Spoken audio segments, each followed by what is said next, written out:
Panibagong araw, panibagong vlog! So guys, bago kami magsimula, girls, may gusto lang kami paalam sa inyo. Yung Jojo ay natotropahin challenge ay is...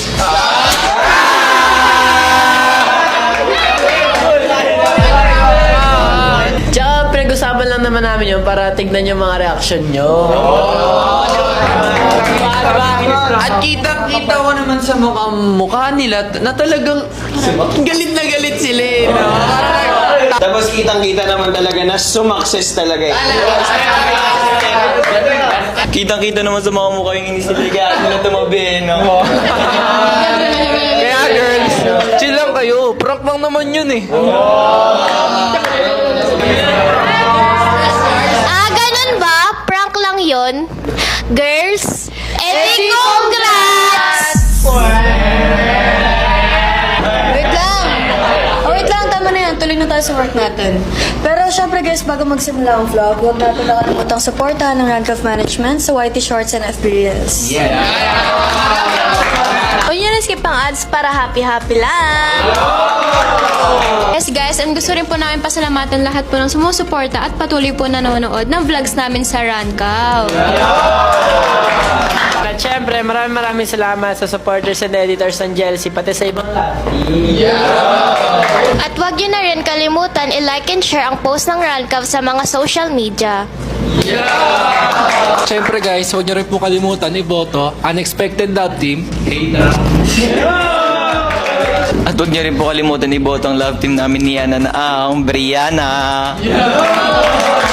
At syempre guys, huwag niyo rin kakalimutan iboto ang Janesca, Maversia, Miglin, Erglay at syempre ang pangmalakasang Minmi. At speaking of Janesca, wala po muna ngayon si Cheska, hindi natin siya makasama sa ngayong vlog dahil meron siya exam ngayong araw. Pero guys, namimiss ko si Cheska sa mga challenge. Siyempre, school muna kaya pagbutihin mo dyan at siyempre, galingan mo ah.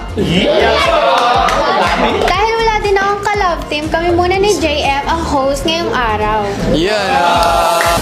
Guys! Kamusta? Parang may napapansin yata akong iba. May problema ba? Gusto ko malaman, bakit parang nakaiwalay kayo? Hindi tay, kasi tay, pinrank po nila kami, tas naiinis po kami mga girls. O Yana, anong nangyari? Ano tayo, nung prank po sila, tapos para sa aming girls po kasi parang pangit nung pag-react namin, parang nakakaya po, no? Hindi ba nila inamin sa inyo, Angel? Nung tinapos naman po nila yung prank, sinabi na rin po nila na, ayun nga po, biro lang naman po. Pero kahit na po kasi na bad trip na po kami. Tapos ayun po, nangaasar pa rin po sila hanggang ngayon. Parang di po sila nagsisisi. Alam nyo naman prank yun. Tay, oo nga po, sinabi nga pong prank, pero nagsasorry nga sila ngayon, pero parang hindi naman po sincere. Ano masasabi mo doon, Miles? Hindi daw kayo sincere. Di daw tayo sincere. Di ba kanina pa po kami nagsasorry sa kanila tapos pinipilit po nila. Pipilit namin na tumabi. Hindi, kasi syempre nakasakit din kayo eh. Okay, tama na muna yung mga arguments ninyo. Dahil dyan, iyan ang magiging challenge nyo ngayon.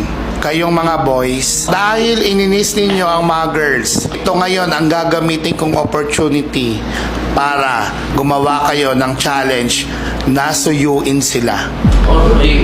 Paano ninyo makukuha or magigain back ulit ang mga girls na hindi na sila magagalit sa inyo? At kayo naman mga girls, nasa inyo mga kamay kung magiging sincere ba o tama ang paghingi sa inyo ng sorry ng mga boys. Kaya kayo ngayon boys, mag-isip kayo paano nyo ipapakita ang sincerity sa paghingi ng apology. At itong challenge na ito ay tatawagin kong Suyuan Challenge. Maaari na kayong magsimula.